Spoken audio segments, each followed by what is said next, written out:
নমস্কার সবাইকে। আজকে একটা খুব শুভ দিন। যে দিনে অনেকদিন থেকে আমার ছোট ভাইয়েরা আমার কাছে একটা বল ডিমান্ড করছিল, they are asking a ball to me. তো আজকে আমি একটা বল কিনে তাদেরকে দিলাম।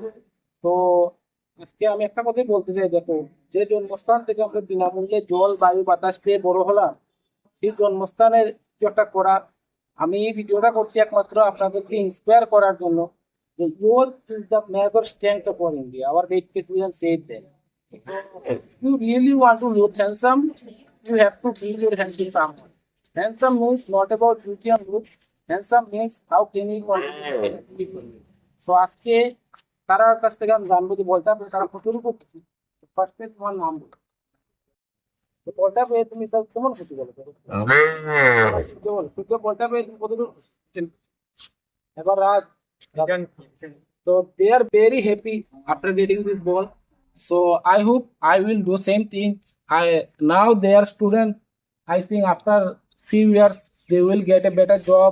They will become employed. So that time they will do this thing. তো তোমরা এখন চাকরি পেয়ে তোমরা সমাজে কিছু করার ইচ্ছা আছে কিনা নাই তোমরা বলো তো। তোমার তো আমি তাদেরকে এটাই এনশিওর করছি যে যেদিন ওরা চাকরি পাবে, যেদিন ওরা স্বাবলম্বী হবে, সেই দিন থেকে তারাও যেন সমাজের জন্য, ছোট ভাই বোনদের জন্য, দেশের জন্য, পাড়ার জন্য কিছু একটা করবে। এই কথাটি বলে আজকে আমি এখান থেকে শেষ করছি। ধন্যবাদ সবাই।